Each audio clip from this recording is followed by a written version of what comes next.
Hello everyone. आज का हमारा टॉपिक है फैराडे का विद्युत अपघटन का नियम। फैराडे का विद्युत अपघटन का नियम ये हमारा क्लास 12th केमिस्ट्री से है। ठीक है। फैराडे ने विद्युत अपघटन से संबंधित विद्युत अपघटन से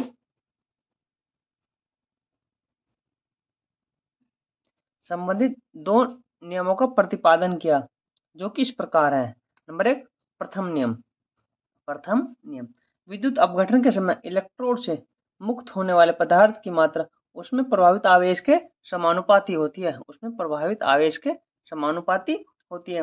हमने फिगर बनाया है। अब फिगर बनाया है। एक पोर्ट है, इस पोर्ट में NaCl का घोल भरा हुआ है। उसमें तो हमने इलेक्ट्रोड लगा दिए हैं।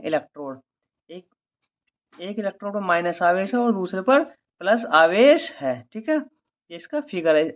अब देखते हैं, इसमें आवेश की मात्रा के समानुपाती होती है। W समानुपाती क्यों? तो समानुपाती का चिन्ह हटाते हैं तो किसी नियतांक से गुना कर देते हैं। तो हमारे पास यहाँ पर Z एक नियतांक है। W बराबर Z क्यू हो जाता है।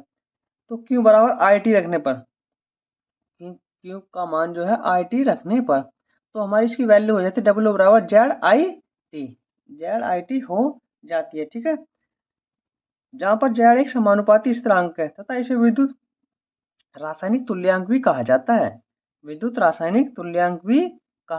जाता है।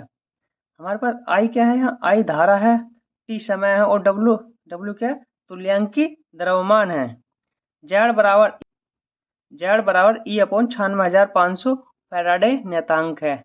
ठीक है, जिसका फर्स्ट फॉर्मूला है। सेकंड फॉर्मूला ये होता है W बराबर E अपॉन 96,500 IT या फिर Z बराबर W। ये इसके 3 फॉर्मूले होते हैं। अब नंबर 2 देखते हैं, द्वितीय नियम के बारे में देखते हैं।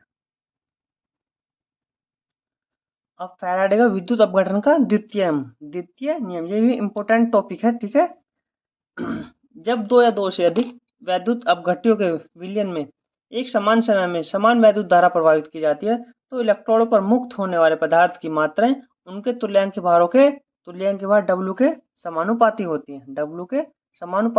W समानुपाती E होता है। दोनों विलयनों के लिए, जब दोनों विलयनों के लिए करेंगे तो W1 समानुपाती E1 और W2 समानुपाती E2 हो जाएगा। जब दोनों का समानुपाती चिन्ह हटाते हैं तो किसी नियतांक से गुना कर देते हैं, जहां पर K हमारे पास एक नियतांक है। W1 बराबर K इंटू E1, ये हमारी क्वेश्चन नंबर फर्स्ट हो जाती है।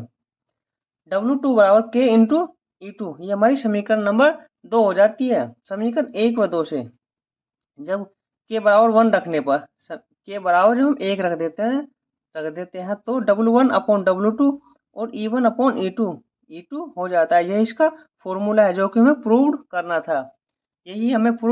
करना था। ठीक है, जहां पर W1 व W2 पदार्थों का द्रव्यमान है और E1 व E2 इसका तुल्यांकी भार